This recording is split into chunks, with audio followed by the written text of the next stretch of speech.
আচ্ছা, কোনোভাবে কি আপনাদের মনে হয় এটা আমাদের দেশি ব্র্যান্ডের একটা ডেস্কটপ স্পিকার? জাস্ট এটা লুকটা একবার দেখুন।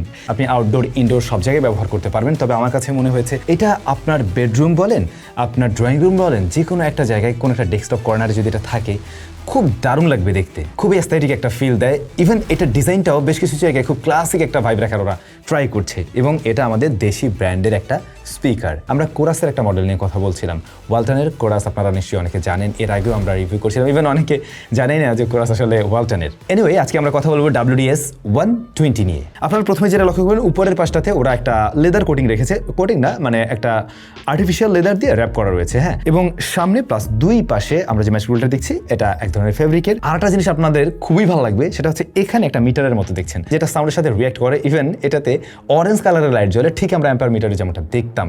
আর একটা জিনিস দেখাই, এটার অন অফের যে সুইচটা, এইটা জাস্ট দেখুন। আগেকার দিনে আপনারা এমন ধরনের সুইচ দেখতেন, খুব ক্লাসিক একটা ভাইব দেওয়া। Power on.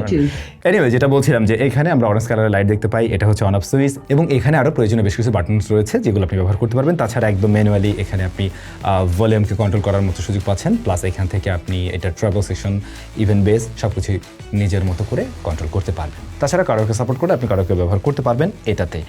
এবার যদি একটু ভেতরের দিকে জাম দেই, এখানে মোট তিনটে স্পিকার রয়েছে। এর মধ্যে একটা স্পিকার রয়েছে 80 ওয়াটের, যেটা মতো ওফারের কাজ করবে, এবং এটা 5.25 ইঞ্চ সাইজের। এর পাশাপাশি আরও দুইটা 20 ওয়াট করে স্পিকার রয়েছে। তো সব মিলে দাঁড়ালো কি 120 ওয়াট। তো অন্য যে দুইটা স্পিকার, ওই দুটা মূলত ট্রাভেল সেকশনকে বুস্ট করবে। আর এর মাঝে ব্যাটারি রয়েছে 5200 mAh এর।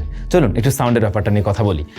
সাউন্ড সিগনেচার, এটার সাউন্ড আমি প্রথমে বলবো খুবই ক্লিয়ার অ্যান্ড ক্রিস্টাল একটা সাউন্ড দিতে পারে। এটার ভলিউম আসলে গুড এনাফ একটা রুমের জন্য। আপনি যদি আপনার ওই যে বলছিলাম আপনার বেডরুম হোক কিংবা আপনার ড্রয়িং রুম হোক, সে সমস্ত জায়গার জন্য একদম পারফেক্ট। ইভেন আপনি টিভির সাথেও এটাকে ব্যবহার করতে পারেন। আবার একটা পার্টি, ছোটোখাটো পার্টি বেশ ভালোভাবে চালিয়ে নেওয়া যায়। না, আউটডোরের কথা বলছি না।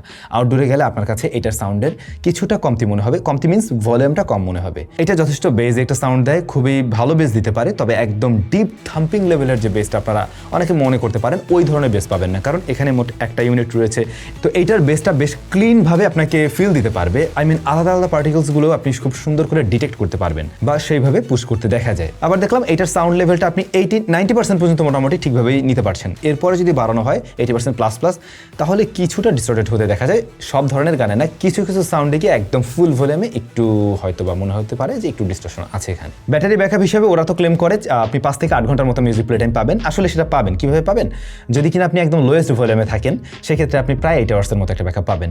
আবার হাই ভলিউমে ওরা 5 ঘন্টা ক্লেম করে, বাট হাই ভলিউমে 5 ঘন্টা পাবেন না। ওটা 70% ভলিউমে আপনি 5 ঘন্টার মতো পাবেন। ফাইনালি দামের বিষয়, দামটা কেমন এই জিনিসের? ওয়ালটন এটার দাম রেখেছে 17,500 টাকা।